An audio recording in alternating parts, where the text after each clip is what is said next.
पारिवारिक मूल्यों की सच्ची कहानी श्री रामायण रामचरितमानस।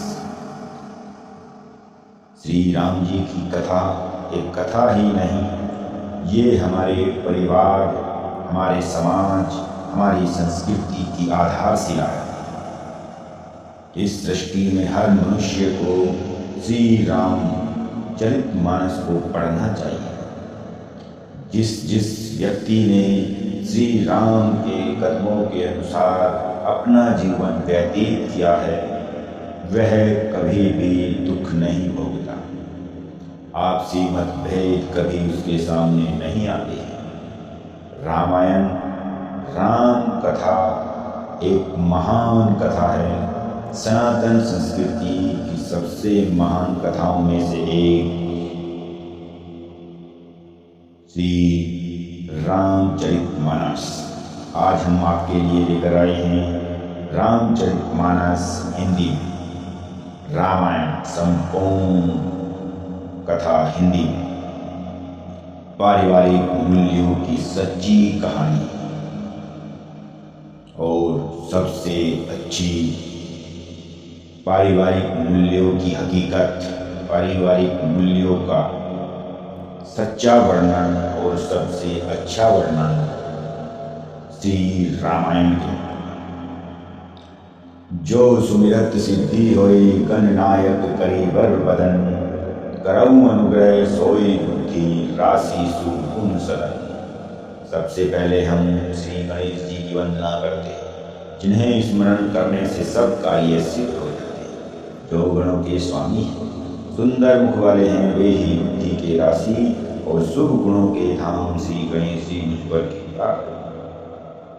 मैं रामचरितमानस को हिंदी में लेकर आने की पूरी कोशिश कर रहा हूँ और इसको सुनने से मन को शांति मिलती है। हमें अपने परिवार के साथ, समाज के साथ जीने के बहुत अच्छे या सबसे अच्छे जो गुण जो हमें मिलते हैं, वे श्री रामचरितमानस के द्वारा ही मिलते हैं। सबसे बढ़कर इस सृष्टि में माता पिता को दर्जा दिया गया है। सबसे बढ़कर हमारे माता पिता का स्थान इस सृष्टि के अंदर होता है। माता पिता ही बच्चे के सबसे पहले गुरु होते हैं। वे ही हमें हर कदम पर उठना, बैठना, सीखना, सुनना, समझना सिखाते हैं। माता पिता ही गुरु होते हैं। सबसे पहले गुरु भी माँ होती है और पिता होते हैं। उन गुरु को प्रणाम। बंधव गुरु पद कंज कृपा, सिंधु नर रूप हरि, महामहो तम कुंज जासु, वचन रवि कर निकट। अर्थात मैं उन गुरु महाराज के चरण कमलों की वंदना करता हूँ, जो कृपा के समुद्र नर रूप में श्री हरि स्वयं ही है और जिनके वचन महामोह रूपी घने अंधकार को नाश कर देते हैं।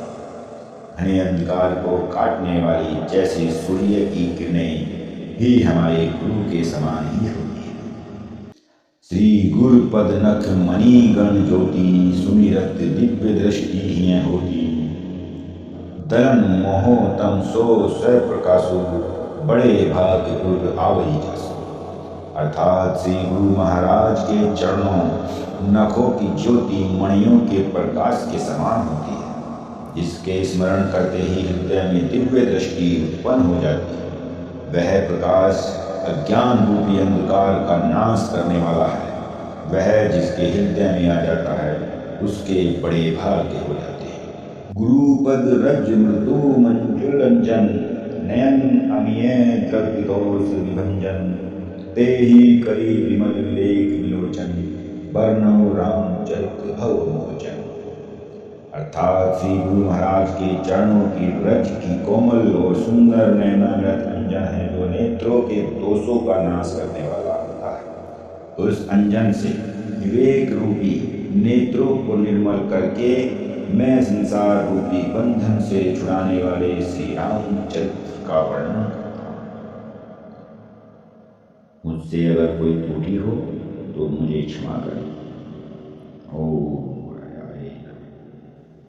मुद मंगल में संत समाजू, जो जग जंगम तीर्थ राजू। राम भक्ति जहाँ सुर सुरी धारा, सरसई ब्रह्म विचार प्रचार। अर्थात संतों का समाज आनंद और कल्याण में होता है, जो जगत में चलता फिरता तीर्थराज होता है, जहाँ राम भक्ति रूपी गंगा जी की धारा हमेशा बहती रहती है और ब्रह्म विचार का प्रचार सरस्वती माता जी हमेशा करती है। वाल्मीकि नारद घट जोनी, निज निज मुखनी कहीं निज होनी। जल चर थल चर नभ चर नाना, जय जड़ चेतन जीव जहान। अर्थात वाल्मीकि जी, नारद जी और अगस्त्य जी ने अपने अपने मुखों से अपनी होनी यानी जीवन का वृतांत कहा है। जल में रहने वाले, जमीन पर चलने वाले और आकाश में विचरने वाले नाना प्रकार के जड़ चेतन जितने जीव इस जगत में हैं, उनमें से जिसने जिस समय जहाँ कहीं भी जिस किसी यत्न से बुद्धि, कीर्ति, सद्गति, विभूति और भलाई पाई है, सो सब सत्संग का ही प्रभाव होता है। वेदों में और लोक में इनकी प्राप्ति का दूसरा कोई उपाय नहीं है। बिनु सत्संग विवेक न होई, राम कृपा बिनु सुलभ न सोई। सत्संगत मुद मंगल मूला, सोई फल सिद्धि सब साधन मूला। अर्थात दोस्तों, सत्संग के बिना विवेक नहीं होता और श्री रामचंद्र जी की कृपा के बिना वह सत्संग सहज में मिलता भी नहीं है। सत्संगति आनंद और कल्याण की जड़ है। सत्संग की सिद्धि ही फल है और सब साधन को नहीं। दोस्तों, सत्संग एक अच्छे साथ का निशान, अच्छे साथ की बात होती है और हमें अपने परिवार में सत्संग हमेशा बनाए रखना चाहिए। यानी कि अपने जितने भी पारिवारिक सदस्य हैं, सबको एक साथ बैठकर बातें जरूर करनी चाहिए। यही आज का सबसे बड़ा सत्संग है। संतों के सत्संग से तो बड़ा कोई सत्संग होता ही नहीं। लेकिन आज के समय में हम भाग दौड़ की जिंदगी में संतों के सत्संग तक नहीं जा सकते। इसलिए अपने घर पर एक समय पूरे दिन 24 घंटे के अंदर एक सत्संग यानी कि एक समाज यानी कि एक समय ऐसा लेकर आना चाहिए जो सभी परिवार के सदस्य एक साथ बैठकर आपस में वार्तालाप कर सकें। यही आज का सबसे बड़ा सत्संग है। बंधु संत समान चित, हित अनहित नहीं कोई। अंजलि गत शुभ सुमन जिनी, संग सुगंध कर होई।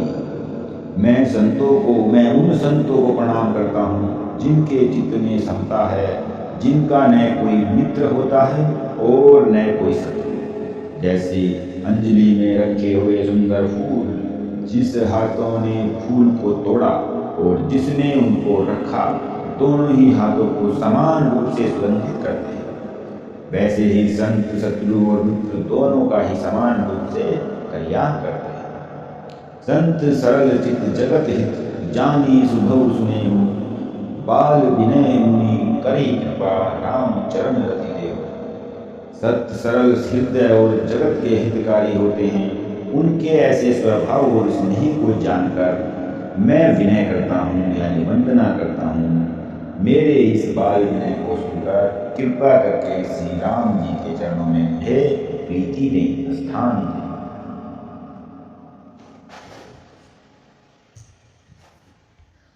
भल अनभल निज निज कर तूति, लहत सुजस अपलौक विभूति। सुधा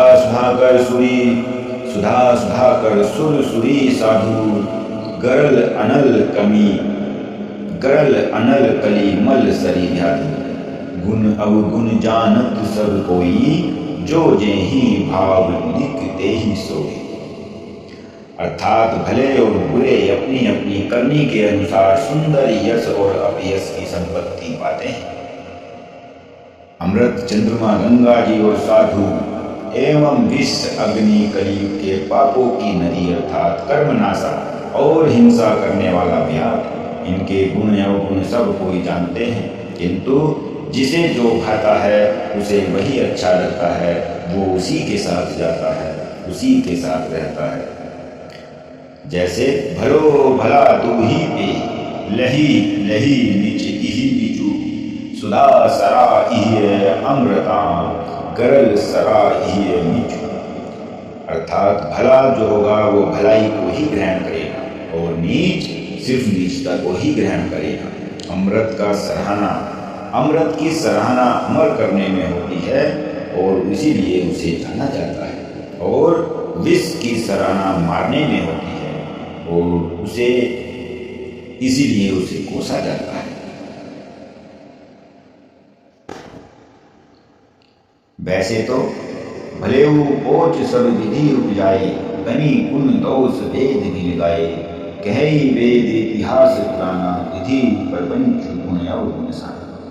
अर्थात भले बुरे सभी ब्रह्मा के पैदा किए हुए हैं, पर गुण और दोषों को विचार कर वेदों ने उनको अलग अलग कर दिया है।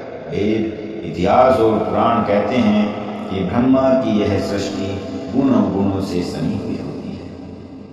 इसमें जो गुणी होते हैं वे अवगुणी से दूर रहना ही पसंद करते हैं। गगन चढ़ी रज पवन प्रसंगा, की चही मिले नीति जल संगा, साधु असाधु सधन सुख सारी, सुमी रही राम देही गनिगारी। अर्थात दोस्तों, पवन के संग से धूल आकाश में चढ़ जाती है और वह नीच यानी कि नीचे की ओर बहते हुए जल में मिलकर कीचड़ बन जाती है। अर्थात साधु के घर के जो तोता मैना हैं वो राम राम सुमिरते हैं, और जो असाधु जो बुरे होते हैं उनके घर के तोता मैना गिन गिन कर उनकी तरह ही गालियाँ देते हैं। तो इसलिए सत्संग, इसलिए साथ वो हमेशा हमारा सुसंगी तो होना चाहिए, संगति होना चाहिए, सनातनी होना चाहिए। श्री रामचरितमानस का पहला भाग हम यहीं पर समाप्त करते हैं। अगले भाग में हम आपको बाल कांड में लेकर चलेंगे, बाल कांड का पहला भाग लेकर आएंगे। हर दिन आपको राम कथा, भारत के परिवारों के मूल्य दर्शन, राम कथा आपके लिए हमेशा इस चैनल पर मिलती रही। जय श्री रामचंद्र की जय।